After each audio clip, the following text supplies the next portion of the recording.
अनीता बड़े से घर में अकेले ही रहती थी।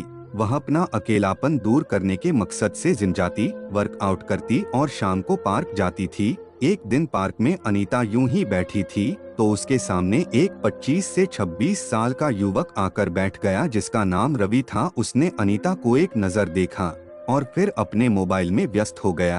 फिर दोनों के बीच हाय हेलो हुआ और फिर बातों ही बातों में रवि ने बताया, मैं इस शहर में नया आया हूँ और मुझे एक किराए के कमरे की तलाश है। अनीता ने महसूस किया कि रवि किसी अच्छे फैमिली का है और उसने बोला कि अगर आपको ठीक लगे तो आप मेरे घर के एक कमरे को किराए पर ले सकते हैं।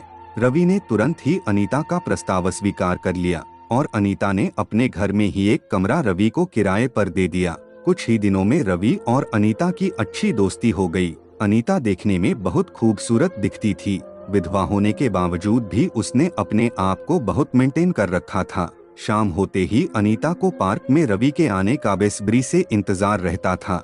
रवि के आते ही अनीता के चेहरे पर मुस्कान सी बिखर जाती थी और अनीता का अकेलापन भी दूर हो जाता था। फिर ऐसे ही दोनों के बीच काफी अच्छी दोस्ती भी हो गई। एक रात अनीता ने कुछ स्वादिष्ट पकवान बनाया था तो वह पकवान रवि के कमरे में लेकर गई। रवि पकवान खाकर बहुत खुश हुआ और कहा, सचमुच इसका स्वाद बहुत ही अच्छा है। आपने मुझे मेरे घर की याद दिला दी। मैं रोज रोज बाहर का खाना खाकर मैं बोर हो चुका था।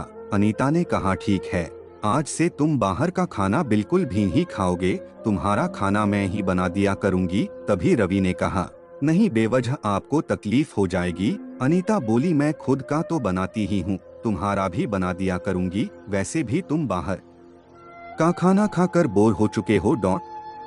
वैसे मैं भी अकेले खाना खा खाकर बोर हो चुकी हूँ। तुम रहोगे तो मुझे भी कंपनी मिल जाएगी। इतना सुनने के बाद दोनों की हंसी से कमरा गूंज उठा। अब बेझिझक रवि और अनीता एक दूसरे के कमरे चले जाते थे।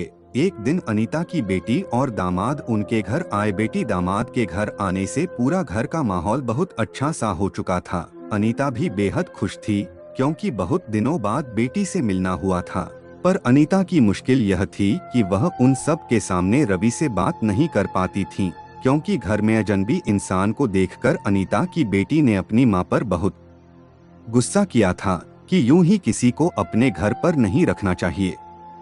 पता नहीं कौन है, कैसा है, कुछ ऊंच नीच हो गई तो आप यहाँ अकेले रहती हो। बड़ी ही मुश्किल से अनीता ने अपनी बेटी को समझाया कि रवि बहुत अच्छा इंसान है और उसकी वजह से थोड़ा हिम्मत भी मिल जाती है। तब जाकर बेटी समझने को तैयार हुई। फिर भी बेटी ने बोल दिया कि ज्यादा मेल जोल मत रखना, बस अपने काम से काम ही रहना। फिर भी अनीता रात को छुपते छुपाते रवि के कमरे में चली जाती और उसे खाना दे आती। कुछ दिन ऐसे ही गुजर गए थे।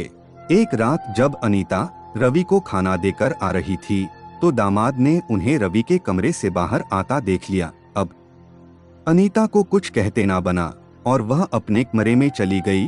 दामाद ने देखा उसकी पत्नी अपने कमरे में सो रही है तो उसने अनीता यानी कि अपनी सास के कमरे में जाकर उनसे पूछने लगा, आखिर आप रवि के कमरे में क्या करने गई थी? मैं आपकी बेटी की तरह बेवकूफ नहीं हूँ जो आप मुझे कुछ भी सीखा पढ़ा देंगी और मैं आपकी बातों पर सीखा पढ़ा देंगी और मैं आपकी बातों पर यकीन कर लूंगा। मैं कल सुबह ही यह बात आपकी बेटी को बता दूंगा। अनीता घर में कोई हंगामा नहीं चाहती थी, इसलिए उसने अपने दामाद को समझाने की कोशिश की कि यह बात मेरी बेटी को मत बताओ। लेकिन अगले दिन सुबह दामाद ने बेटी को यह बात बता दी। अब अनीता ने अपनी माँ को तमाम भला बुरा कहा और रवि से दूर रहने के लिए कहा। अनीता से यह सारी बातें बर्दाश्त ना हुई तो उसने अपनी बेटी को साफ साफ शब्दों में बोल दिया कि बेटी तुम अपनी जिंदगी पर ध्यान दो, मेरी निजी जिंदगी में दखल मत दो, क्योंकि मैं साल में 11 महीने अकेली रहती हूँ और मेरी कोई भी फिक्र नहीं करता है, यहाँ तक कि तुम भी नहीं फिक्र करती हो।